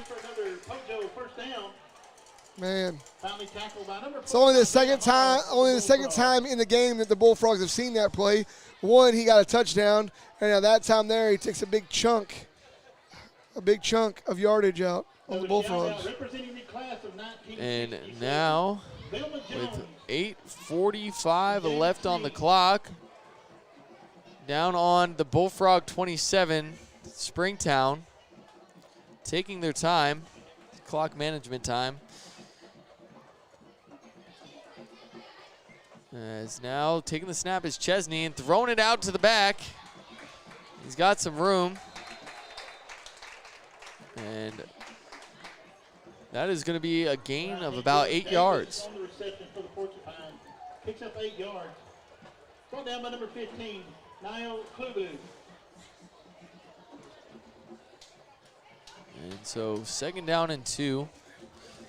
On that 20-yard line now are Springtown Porcupines. And looking to throw here is Chesney. Steps up in the pocket. He's got some time. He's rolling out to his right, looking to run the ball, and then steps out of bounds. He steps out of bounds, and I believe it was enough for the 1st down. We'll see in a second as now the ref signals move those chains. Number 15, Niall Klubu. Could be another Pine 1st down. Yeah, it's just, part of this is, being disciplined, preparation, and getting ready to go, and all that. It's, has to do with seeing this team for the first time in your realignment. There's a lot to take away from it. Springtown's been running a lot of the same stuff for many, many years. Now Springtown throws one deep, post corner route, and that one is going to be dropped. That was, I believe, Isaiah Hall on the coverage. Pass intended for number 1, Matthew Lockard. Good coverage there, as like you said before, instead of going for the ball, go for the player. Number 4, And Isaiah Hall able to break that one up in the end zone. Oh, yeah, the thing about these Porcupine receivers is they're not giving up. Yeah. They'll dive for every pass. They'll get out there and try to make sure they catch it every single time. And now a receiver in motion. And it's going to go off to him, a jet sweep. And bouncing back, looked like he was about to be taken down for a loss of about 3 yards. Fights his way through, bounces back, and gains 4 yards. I thought he was down already. Hey, where's the quick whistle? Yeah, where's the quick whistle? So that's going to bring up 3rd and about 7 yards from the 14 or so yard line, or actually 13-yard line for Springtown. As again, they are taking their time with 7:30 on the clock. 41-14, Lake Worth Trail. A bunch formation out on the left and a receiver in motion. Do they go back to it? And they go to reverse and a stiff arm, but brought down in the backfield. A good tackle there. Trying to find the number on that one. Believe that was Cam. That was Cam Kimball.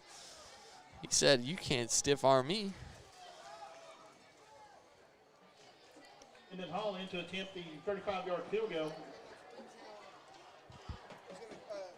Good stop by the Bullfrogs there. Springtown. Oh, you turned me back on. There you go. Look like learning. Springtown, good stop by the Bullfrogs. Springtown's going to go for the field goal here. It is up and splits the uprights.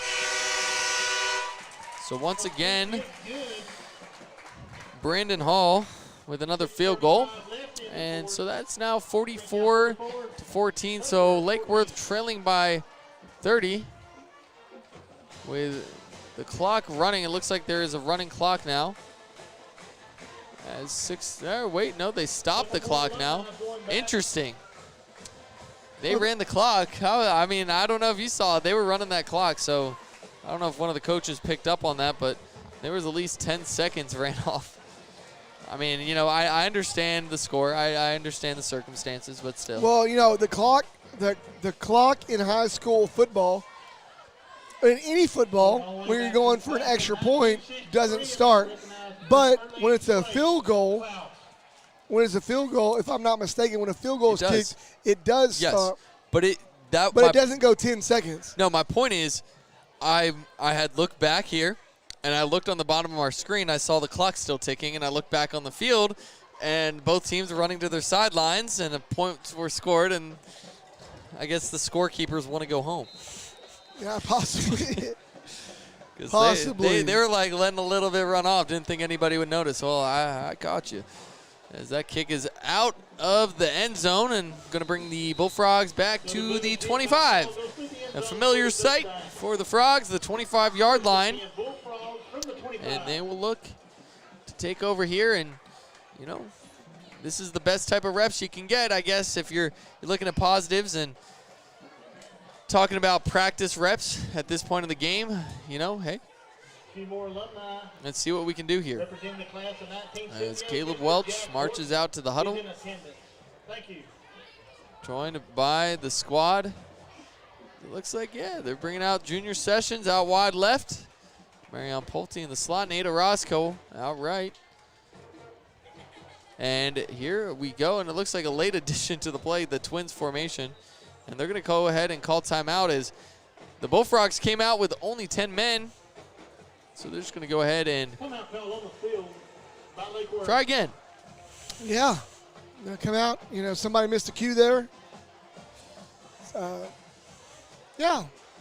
So 6:24 left to go in this ball game. Bullfrogs trail by 30, 44-14 here in Springtown, Texas. I'm Joey Wilcoxon. Right alongside me is Chris White. We're live on Bullfrog Football on MixLR, Bullfrog Radio on Facebook Live, and live from Lake Worth ISD YouTube page. We, no matter what the score is, we always enjoy calling the game. It's always fun to call. These ones are tough to call because we can see football differently than most people. We are homers, but at the same time, we know the potential of this team and we know what they're capable of. And when that's not met, it's frustrating. Frustrating for them, frustrating for everyone. And I know they really hate it for themselves. They're just trying to fight and crawl back in this thing as much as they can. Let's see what goes on here. And now the man in motion, that's Damian Moore. And Caleb looking for a man. He's got him. It's 13, Orozco. He picks up the first down and fighting for more. So a good decision there. The defense collapsed on the sprint out from the running back, Damian Moore. Just looking over the top is Caleb Welch finding Nathan Orozco. Yeah, I mean, And they're going to try to let the Bullfrogs, they're going to try to let them have the middle, but they're going to let them have the middle more than they would anywhere else. And so the Bullfrogs are going to try to take advantage of that early. You know, a lot of people say, oh, well, you score late game touchdowns, or, you know, it's. Ooh. Big hit. Roscoe comes down with another catch. And he gets up like a champ. Yeah. You know, sometimes it looks a lot worse from up here than what it is down there, especially when you're young like that. Yeah, right. For sure. And you can bounce back. I couldn't. One shot like that, I'm out for a week. That's a false start, I believe, on number 4, Isaiah Hall. You know, it always sucks being a wide receiver because you can make it super obvious. Yeah, you're by yourself. Well, and also it's pretty hard to hide from the side judge. You know, you're standing right next to him, and you're like. It'd be different if you were a Z and you moved. And you're like, oh, go into motion. No, it's funny because he kind of did that. He looked to the sideline like they were calling a different play. But hey, a little bit of acting skills may have gone through drama, the drama class at the high school. As now Damian Moore with a solid run, a good pickup there of about 9 yards. So hey, yeah, I think this is the type of situation that's good for a kid like him. You know, young running back, not too much experience at the varsity level. Of course, last week being his first game. You know, this is the time to go ahead and face. Take a shot down the field here. And it is going to go off the hands of the defender. Oh, man, I said that because the defense jumped off sides. So anytime the defense jumps off sides, it's the perfect time to throw into coverage, try to throw downfield and take a shot because the Bullfrogs are going to get this back. Mark it off 5 yards. Should be a first down for the Bullfrogs. Should be a first down for the Bullfrogs. There it is. That 5-yard penalty resulted in first down, so that's good for the Bullfrogs. They keep this thing going. 4:42 left to go in this game. Bullfrogs going to try to keep on a drive and try to punch one in here. Trips out to the left. One receiver wide right. Caleb rolling out. He finds his man. That's Isaiah Hall with the ball. And another first down, a gain of 12 on the play from Isaiah Hall. And somewhat marching down the field, the Bullfrogs. It is late in the game, but you do look for reps anytime you can, and Frogs doing a good job so far. And there's a player down on the field who I try to not stay zoomed in on that. Although, I mean, everybody was watching online. They might have saw that for a second, but there's a player down on the field. We're here just in 4 minutes and 36 seconds left to go in this game. And the Bullfrogs still trying to fight back to get into it. It's one thing that's one new thing that was developed here with Coach Welch and company is the mentality to not give up. Yeah. Just to keep fighting. I mean, you're going to have hard games, and you know, there may be seasons, this season especially, you had a number of things against you. New district, playing new players. In our old district, almost all the same players are playing each other again. Exactly. And they added 1 or 2 teams to that district, but all those other same teams are playing each other. So they got a good field. There's not a whole lot of travel there. Bullfrogs now are in district play. Last week we traveled all the way out to Wichita Falls, Hershey, and played there. We come to play the Porcupines here at home. Next week we play Decatur at home. So we were on the road for 2 weeks in a row. And then we go back home to play Decatur. Decatur's no slouch. It's another good team to play. So Bullfrogs don't get a break at all. And now Caleb throws the ball. Just trying to get rid of that one. The pressure was coming. Springtown basically sent in as many as they could, staying in single coverage. And just a quick throw from Caleb. A good decision there. You got to take that shot. You got to take that shot, especially when the pressure is coming. One-on-one, let your receiver try to make some magic happen. Fortunately, he's unable to find his target, but now Caleb checks the sideline. We got that Twins formation. Damian Moore in the backfield. See if they swing him out in motion like they have been. They don't. He's going to block. Just waiting for somebody to come through. Caleb's got plenty of time. And just going to roll out of the pocket and throw this one past the marker. And just trying to find something, but good decision there. It's good IQ play.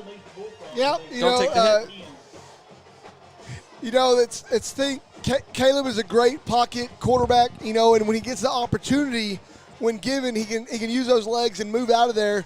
People look at the film, they wonder, why didn't he just run the ball? Caleb's not a running quarterback, and that linebacker coming downhill pretty quick is not something he needs to see in this game or in any game. So it's a great IQ call for throwing that ball away. All right, it's Caleb now in shotgun, hands it off. And finding some room here. Just shy of the first down, it looks like. I mean, you're talking about a yard. A yard. Great run by Damian Moore. 1 yard short of a first down. It's going to be 4th and 1 for Lake Worth. Are we going to see the good old quarterback sneak? Well, they got 5 down linemen. I don't know if we're going to see that. It's funny because no, I think we are. Yeah, we are. They're really good at it. I will give credit where credit is due. And I've been surprised about the call when they're like 3 yards from, first down. I've seen it at the goal line. They'll call the QB sneak from 3 yards out, and they get so much push off that sometimes that. Well, they just got about 3 yards off of that push. It's legit. It's a legit QB sneak. As now, Caleb checks to the line. Tight formation here. And Caleb looking to throw. He's got Demarion Pulte, and right through the hands. And it's going to be a drop pass. 2:59 left to play in this one. Porcupines lead 44 with Lake Worth having 14. From the Porcupine 17. A tough night. Score doesn't really reflect the game. You really can actually boil this down to the second quarter in the grand scheme of things. As Damian Moore motions out, and a defender from Porcupines, one of the linebackers, gets a hand on that one. That pass is deflected. And they read that one like a book. They've kind of caught on to the settling down in the open space, and that linebacker just kind of sat, slowly backpedaled, and then took a jump at it to knock the ball out of play. We'll see what they do here. It's now doubles lined up. Damian Moore sprints out wide. And Caleb rolling out, has a man, and that was Junior Sessions wide open in the end zone, and a tough throw from Caleb Welch on the sprint out. Just trying to get out into space and barely misses his target. Yeah, and those are opportunities when he looks back on camera, he's going to see a couple of opportunities he had tonight. They're just an overshot. The play was there, Junior on that last play, and Pulte earlier wide open, and just a small miscue on the positioning of the ball. Yeah, it's tough. The pressure's there, rolling out. Had a man, but unable to find him as now Caleb got trips to his right. He rolls out left. He's going to take a shot to Demarion Pulte. Catches it, though, and he's down to the 5-yard line. That's going to be a first down for the Bullfrogs. First and goal. So first and goal from the 6. The Bullfrogs knocking on the door late in this one. But a little too late for the comeback. As the Frogs now line up in this tight formation once again. Caleb checks to the sideline. Steps back, waits the snap, and here it is.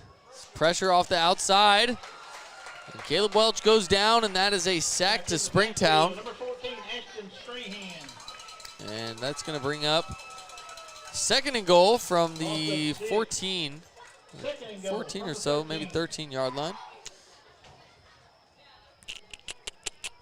It's tough.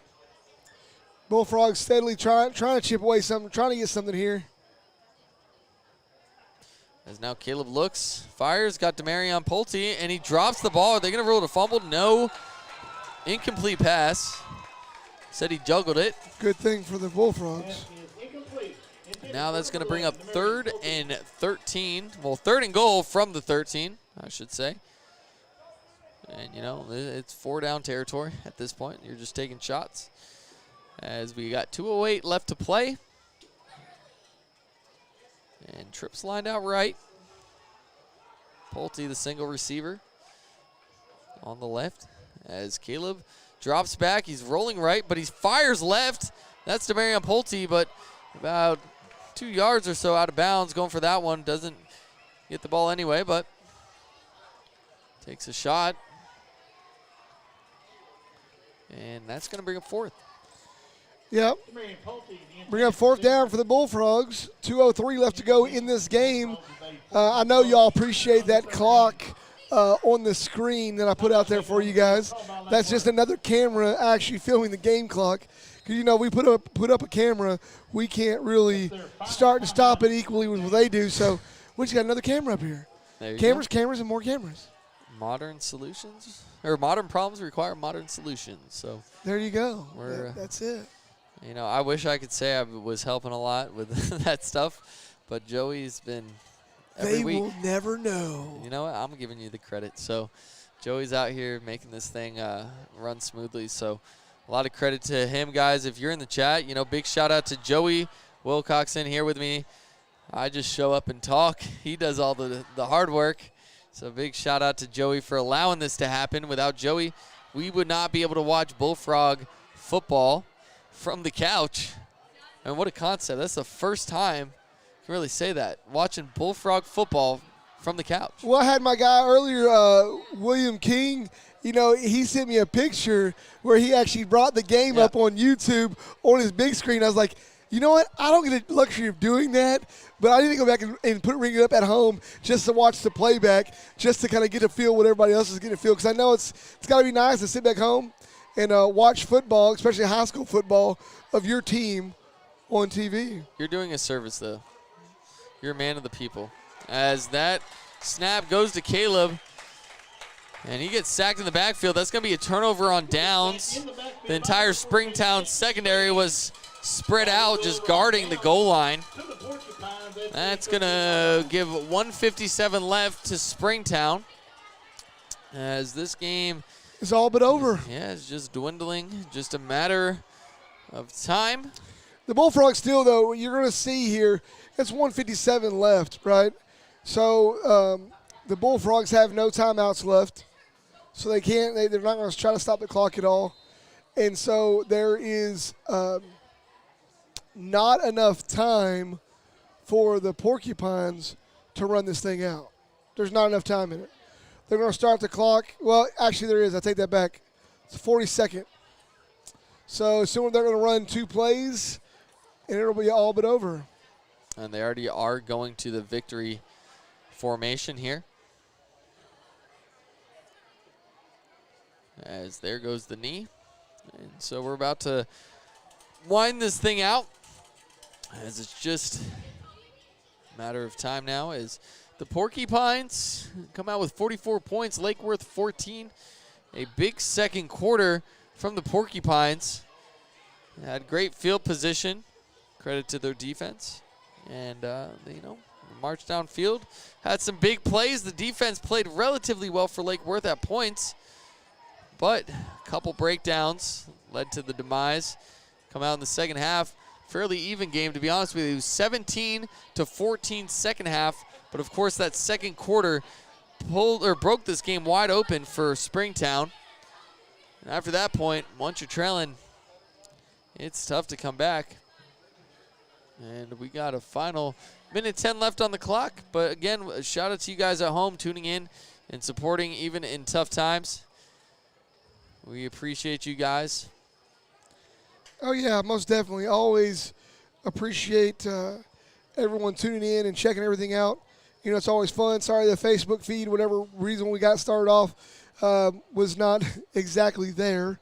I'll have to check out what happened with that. It's something with the naming and the tagging. It just didn't happen the way that we thought it was going to. So it looks like we are inside 40 seconds, so they'll snap it one last time on the 2-yard line. And if that wasn't a slap in the face, 2-yard line. Yeah, you know, right. I know they don't mean that at all, but for me, I'm just kind of like, I'm a little sensitive. So here we are.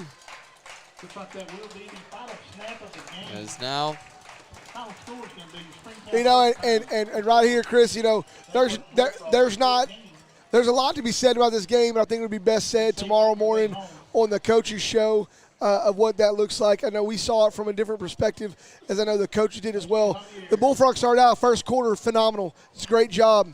They did. Really couldn't get anything going on that first. Couldn't really get anything going on that first quarter for the offensive side. The defense side stood tall through a total of about almost 14 minutes of play. They didn't allow them to score anything. And then there in the second half, it was 14-17. Yeah. You know, so that's a big deal to take. Some takeaways to take from it is that second quarter that really did it in for the Bullfrogs. That second quarter did it in for them, and not being able to capitalize and take advantage of the first play, not taking advantage of being able to take advantage of some of the plays early on, you know, is a big deal for the Bullfrogs. If you get those plays, a couple of those, you catch a couple more of those, much like last week, it's a different ball game. 100%. Yep. And right now, you guys see or are seeing online. Well, you know you're not. You're seeing us, but the Bullfrogs came out to the middle of the field to shake hands or wave at or say good job to Porcupines. They totally snubbed them and went over to their band and waited for their band. So that's you know, sportsmanship stuff that you don't normally ever see, especially at a high school game. So with that, and before I say too much, hey Chris, it was a great job tonight. I appreciate it, man. It's always a pleasure to come out here. And, you know, even when the Frogs lose, it's not the optimal situation, but I enjoy being out here with you and enjoy being with the viewers at home. So tune in next week, guys. Hopefully come out with a better outcome. Yes, sir. Hey, you guys tune in next week. We're going to be right back. We're going to be live right back here. Also, do me a favor. Jump over, type in the search from the press box. That's with Johnny Wheeler. You can catch previews, post views, and you'll catch updates around Texas football. You can check them there. We got some other updates and stuff going out there. But for Chris White, I'm Joey Wilcoxon from Bullfrog Radio, Bullfrog Football, and Lake Worth,